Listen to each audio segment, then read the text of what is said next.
नहीं, कहने से कोई फायदा नहीं होता, बोलते हैं कोई नहीं हो जाएगा। मेरे को सारी व्यवस्था ये कि नहीं, सड़क को देख के सबका मन खट्टा हो जाता है, कहीं ना कहीं है ना? काफी दिक्कत है। कि सभी स्टूडेंट भी हैं कि ऐसी सरकार हमें नहीं चाहिए जो कुछ करके जैसा आप सब लोग जानते हैं कि आजकल सड़कों पर गड्ढे नहीं बल्कि गड्ढों में सड़कें हैं। ऐसा मैं इसलिए कह रही हूँ क्योंकि जैसा आप सब लोग देखते हैं कि कुरुक्षेत्र की सड़कों का हाल कैसा बना हुआ है, और जैसा आप सब लोग ये भी जानते हैं कि जब हम किसी चीज़ का नाम लेते हैं तो उसके नाम से ही जो है उसके स्टेटस का पता चलता है। जी हाँ, आज मैं नाम लेना चाहूँगी कुरुक्षेत्र के उमरी रोड का। जी हाँ, जैसा आप सब लोग समझ ही गए होंगे कि मैंने उमरी रोड का नाम क्यों लिया। तो आज खबरनामा हरियाणा कुरुक्षेत्र आयुष विश्वविद्यालय और उमरी रोड के यहाँ पर खड़ा है, और आज हम इसलिए यहाँ पर पहुँचे हैं ताकि आपको उमरी रोड के खस्ता हालातों के बारे में हम आप सभी लोगों को दिखा पाएँ। जैसा आप सब लोग जानते भी हैं कि आजकल जो है सड़कों के अंदर जो गड्ढे बने हुए हैं उनकी तरफ कोई भी ध्यान नहीं देता। जब सड़कें बनकर तैयार हो जाती हैं तो उनमें सीवरेज या पाइपलाइन जैसी समस्या आनी एक आम बात है।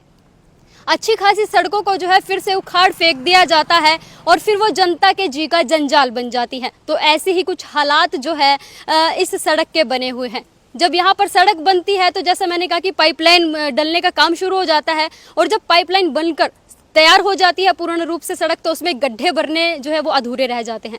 तो अब क्या करें, गड्ढे भरें या फिर उसमें पाइपलाइन डालें या फिर आम जनता की परेशानी को दूर किया जाए। तो खबरनामा हरियाणा आज इसी विषय को लेकर जो है उमरी रोड के यहाँ खड़ा है। जैसा आप सब लोग जानते हैं कि यहाँ पर आयुष विश्वविद्यालय जैसा संस्थान है जहाँ पर दूर दराज से हजारों बच्चे पढ़ने के लिए आते हैं, इंटर्न करने के लिए आते हैं। और इसी के पास आपको बता दूं कि यहाँ पर जो अध्ययन अनुसंधान केंद्र यानी अस्पताल भी जो है आयुष विश्वविद्यालय का इसी की दाईं ओर बना हुआ है, और वहीं बाईं ओर जो है आयुष विश्वविद्यालय है। और उसी के आगे अगर हम चलें तो यहाँ पर दो बड़े स्कूल भी जो है स्थापित हैं। लोग यहाँ से रोज़ाना निकलते हैं, और इस रोज़ाना निकलने के चक्कर में जो है ये हवाएं जो चल रही हैं तो इन हवाओं के कारण जो है ये बड़े बड़े पाइपलाइन डालने के लिए बड़े बड़े गड्ढे जो है यहाँ पर खोद दिए गए हैं। तो यहाँ से जो है धूल इतनी ज़्यादा उड़ती है कि ये रोड पूरा जो है धूल फाँक रहा है, क्योंकि यहाँ जब लोग निकलते हैं तो यहाँ पर आप 2 मिनट भी जो है खड़े नहीं हो पाते, क्योंकि धूल जो है वो पूरे आपके ऊपर गिरेगी, और वो ऊपर गिरने के कारण जो है आपकी सांस की नली के द्वारा आपके अंदर भी जाएगी, और अंदर जाने के बाद जो है आपको अस्पताल जाना ही पड़ेगा, क्योंकि मौसम बदल रहा है, हवाएं शुष्क हो रही हैं, और कहीं ना कहीं ये जो धूल है ये आपके स्वास्थ्य को लाजमी खराब करेगी। वहीं अगर बात करें तो सड़कों की, तो सड़कों के अंदर काफ़ी इंच के गहरे गड्ढे आपको यहाँ पे दिखाई देंगे। उमरी रोड की मैं बात कर रही हूँ। जी हाँ, उमरी रोड की मैं बात इसीलिए कर रही हूँ क्योंकि इसको काफ़ी समय हो चुका है, प्रशासन का यहाँ कोई भी ध्यान नहीं है।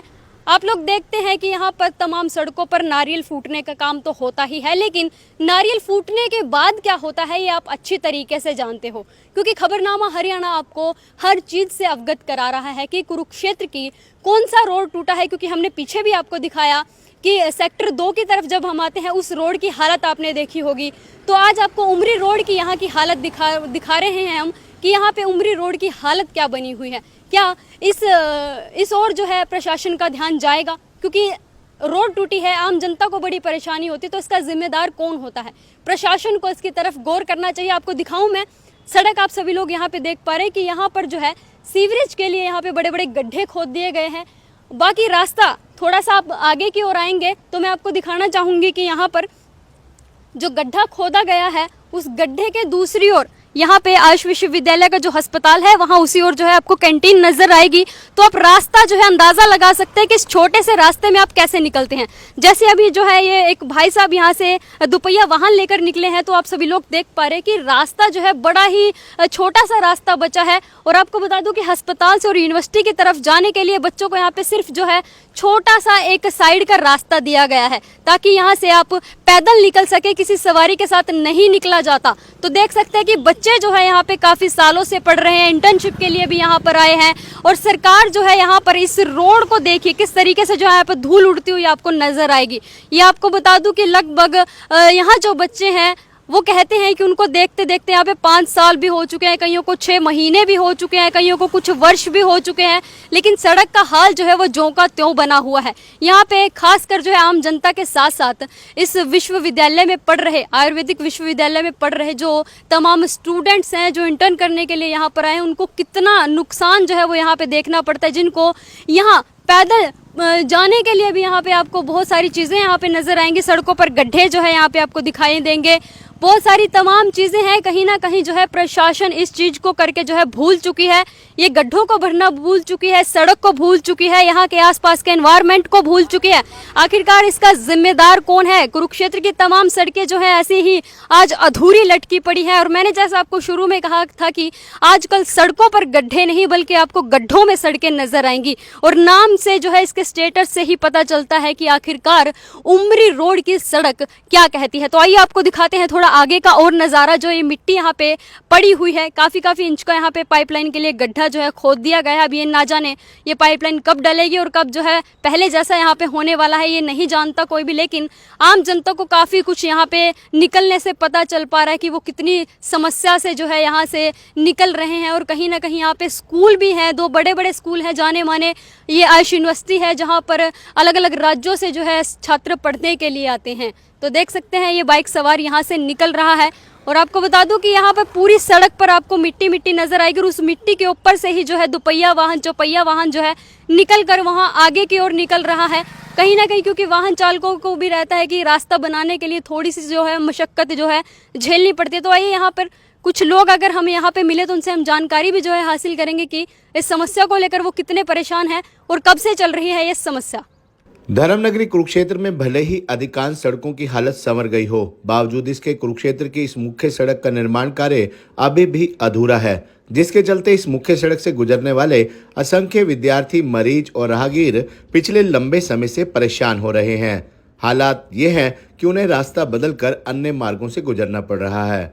जी हाँ, हम बात कर रहे हैं श्री कृष्णा आयुष यूनिवर्सिटी और राजकीय अस्पताल के बीच की मुख्य सड़क की, जो कुरुक्षेत्र के Wisdom World School, CIE staff, polyclinic, Umri और शहर के कई सेक्टरों और गांव की ओर जाती है। ऐसे में इस सड़क का निर्माण कार्य पिछले काफी लंबे समय से रुका होने के कारण इस सड़क पर बड़ी मिट्टी उड़ कर श्री कृष्णा राजकीय अस्पताल में आने वाले मरीजों, आयुष यूनिवर्सिटी में आने जाने वाले विद्यार्थियों और इस सड़क से गुजरने वाले राहगीरों को काफी परेशान कर रही है। इतना ही नहीं, इस मुख्य मार्ग से प्रतिदिन असंख्य वाहन चालक और पैदल लोग गुजरते हैं। उन्हें भी सड़क पर पड़ी मिट्टी के उड़ने से आंखों, सांस और दमे जैसी कई अन्य बीमारियों का खतरा भी सताने लगा है। गौरतलब है कि कुरुक्षेत्र में विधानसभा चुनाव से ठीक पहले इस मुख्य सड़क के साथ लगभग 4 अन्य मुख्य सड़कों का निर्माण कार्य भी आरंभ किया गया था। इनमें से बाकी सभी सड़कों का निर्माण कार्य तो हो गया, लेकिन इस सड़क का निर्माण कार्य रुका हुआ है। इस बारे में जब संबंधित निर्माण कंपनी के प्रतिनिधि से बातचीत की गई तो उन्होंने बताया कि इस सड़क पर अन्य विभाग द्वारा पाइपलाइन डालने के चलते निर्माण कार्य में देरी हुई, परंतु अब जल्द ही इस सड़क का रुका हुआ अधूरा काम पूरा कर दिया जाएगा।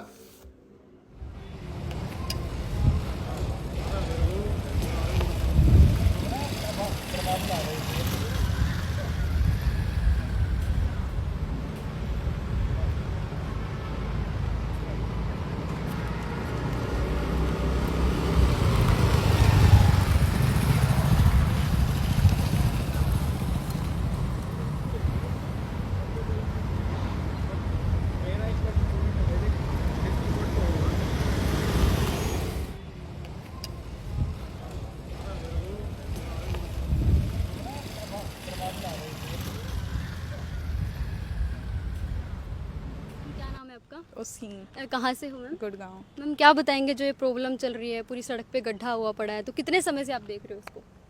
कुछ महीने हुए हैं आए कुछ हुए। महीने हुए हैं। तो क्या कहते हैं इस बारे में? कितने बड़े गड्ढे कर दिए गए हैं, धूल उड़ती है ज़्यादा, तो क्या आप लोगों को प्रॉब्लम होती है यहाँ से निकलने के लिए? हाँ होती है, कितनी प्रॉब्लम होती है? होती है थोड़ी, जैसे धूल मिट्टी आती धूल है। मिट्टी ज़्यादा है तो क्या कहेंगे, क्योंकि अस्पताल भी पास है, मौसम भी बदल रहा है ना, तो क्या कहेंगे? ठीक होना चाहिए बस। ठीक होना चाहिए। तो क्या अपील क्या करेंगे सरकार से, क्योंकि सरकार दावे करती है सड़कों को ठीक करने के लिए, विश्वविद्यालयों को ठीक करने के लिए, स्टूडेंट्स को अच्छी प्रोवाइड चीज़ें देने के लिए, तो क्या कहेंगे इस बारे में? कुछ नहीं, ठीक करना चाहिए और तो क्या। बट हमारी भी मजबूरी है। क्या नाम है मैम आपका? कृष्णा। मैम क्या बताएंगे, इतनी जो है यहाँ पे बड़ा बुरा हाल हुआ पड़ा है, खासकर स्टूडेंट्स यहाँ पर पढ़ते हैं, तो क्या बताएंगे, क्या परेशानी आ रही है? काफ़ी दिक्कत आती है एक्चुअली, और धूल उड़ती है तो हेल्थ का इशू हो जाता है और आने में दिक्कत होती है, तो है तो इशू। मतलब कितने समय से देख रहे हो आप इसको? हम लोग जब से आए तब से है, मतलब कितना टाइम होगा फिर भी? 5-6 महीने। 5-6 महीने हो गए। तो क्या कहेंगे, सरकार बड़े दावे करती है कि सड़कों को ठीक किया जाएगा। हाँ, हम जब आए थे तभी बोला गया था कि ठीक हो जाएगा ये, हम्म। बट अभी तक तो नहीं हुआ है तो क्या अपील क्या करना चाहेंगे? कि इसको ठीक कराया जाए जल्दी से जल्दी। Thank you. टूटी पड़ी मैं बार बार देखता रहता हूँ ना, पब्लिक ऐसी परेशानी में रहती है। बंसीलाल के समय चाहे वो कैसे भी नेता थे, मैं किसी के अच्छाई बुराई पे नहीं जाना चाहता, लेकिन सड़कें एकदम मखमल की तरह रहती थी। आपने भी देखा होगा, नहीं तो सुना तो होगा भी, अच्छा हिसाब किताब था सारा, कोई प्रॉब्लम किसी को हो नहीं रही थी। अब ये क्या, मैं कोई भी रोड पे जाते हैं ऐसे ही दिखाई। कितने समय से देख रहे हो आप? मैं तो कम से कम 3-4 साल से। पिपली आप चलिए, पिपली मैंने उनको भी बोला था नायब सैनी को एक बार, कोठी 523 नंबर है यहीं पे, हमारे जानते भी हैं वो, मतलब सैनी है ना, कास्ट से है, मतलब रिलेशन में भी हैं, लेकिन कहने से कोई फायदा नहीं होता, बोलते हैं कोई नहीं हो जाएगा। सर, मेरे एक को चीज हो रहा है, यहाँ पे आयुष विश्वविद्यालय है, बच्चे पढ़ने आते हैं, तो क्या कहेंगे उसके बारे में? यहाँ पे मतलब ये विश्वविद्यालय में अच्छी कंडीशन है सारी, मतलब मेडिसिन भी कस्टमर के लिए भी अच्छा है, स्टूडेंट के लिए भी अच्छा है, खाना भी बताते हैं बहुत अच्छा है, सारी व्यवस्था। लेकिन ये सड़क को देख के सबका मन खट्ट हो जाता है, कहीं ना कहीं है ना? काफी दिक्कत है, सबकी ये सड़क पे बहुत, मिट्टी ज्यादा हाँ बहुत प्रॉब्लम आ रही है। आधी बीमारी 80% तो इसी कारण हो जाती है, एक्सीडेंट भी होते हैं, ऐसे पब्लिक को भी परेशानी है, स्टूडेंट को भी बहुत परेशानी है, तो है क्या ना? अपील क्या करेंगे? मैं तो यही कहूंगा कि सभी स्टूडेंट भी हैं कि ऐसी सरकार हमें नहीं चाहिए जो कुछ करके ना दिखाए। मैंने पहले भी यूनिवर्सिटी में ऐसे ही प्रवचन दिए थे कि भाई ऐसी सरकारें हमें नहीं चाहिए, जो ये छोटे छोटे से काम नहीं होते। किसी को क्या मिल रहा है? कुछ नहीं, पूंजीपतियों को भी लूट के खा रहे, गरीब आदमी के भी कुछ पल्ले नहीं। ऐसी सरकार का मुझे क्या करना, मैं तो मोदी के भी मुंह पे यूनिवर्सिटी के आगे की सड़क का निर्माण कार्य रुका हुआ है, क्या वजह है? आप ठेकेदार हैं। इसका सड़क का निर्माण का कार्य ऐसा था, ये जो पिछले आयुष यूनिवर्सिटी से जो पिछला पोर्शन था विजडम स्कूल के सामने वाला, ये इलेक्शनों से जो विधायक के पीछे इलेक्शन हुए थे, तो हमारे मंत्री सुभाष सुधा जी ने तब मुहूर्त किए थे, तो ये पीछे कुछ बारिश के कारण रह गई थी सड़कें, परंतु इनका 90% सड़कों का निर्माण कार्य हो चुका है, जो आपको दिखता भी होगा। अब ये आयुष यूनिवर्सिटी वाली जो सड़क है, इसमें क्या हुआ, जब हम सड़क बना रहे थे तो हुड्डा विभाग द्वारा उनका पीछे कोई सीवर लाइन बैठी हुई थी, तो उन्होंने इसमें सीवर का पाइप डाला था। इस वजह से ये कार्य डिले हुआ है, परंतु अब सारे विभागों से एनओसी मिल गई है, तो इसलिए अब इसका जल्दी निर्माण कार्य शुरू कर दिया जाएगा। तो कब तक उम्मीद है बाकी सड़कों की तरह ये सड़क भी अच्छे ढंग से बन जाएगी? इसमें ऐसा है, अभी थोड़ा सा जैसे अभी मिट्टी को हम उखाड़ के दोबारा इसकी रिफिलिंग करके इसमें पानी डाल लेंगे, इसकी अच्छी तरह कंपैक्शन करेंगे, क्योंकि 3 साल की गारंटी होती है एक सड़क की, तो इसको अच्छी तरह पहले कंपैक्शन होने के बाद इसका निर्माण कार्य जल्दी कराने की कोशिश करेंगे। तो लगभग कोई महीना, 2 महीने, 3 महीने, कितना? ऐसा कोई इशू नहीं है, लगभग अब देखो कोई भी खड्डा है उसको मिटाने में थोड़ा समय तो लगता है, तो अभी फिलहाल इसकी हम नीचे से फिलिंग निकाल रहे हैं, तो इसको कंपैक्शन होने के तक थोड़ा पानी डाल के तकरीबन 10-15 दिन तो देखो, कोई भी नींव भी भरते हैं तो उसमें भी थोड़ा वक्त लगता है, और फिर 3 साल की हमारी जिम्मेवारी होती है सड़क में, तो थोड़ा उसको जैसे अप्रैल का महीना शुरू हुआ है, लगभग कौन से महीने तक हम मान सकते हैं? देखो अब गर्मी का सीजन है, उसके बाद बारिशों का सीजन है, 2-3 महीने में मान सकते हैं सड़क? तो उम्मीद है हम अपना बारिश के सीजन से पहले इसको कोशिश करेंगे।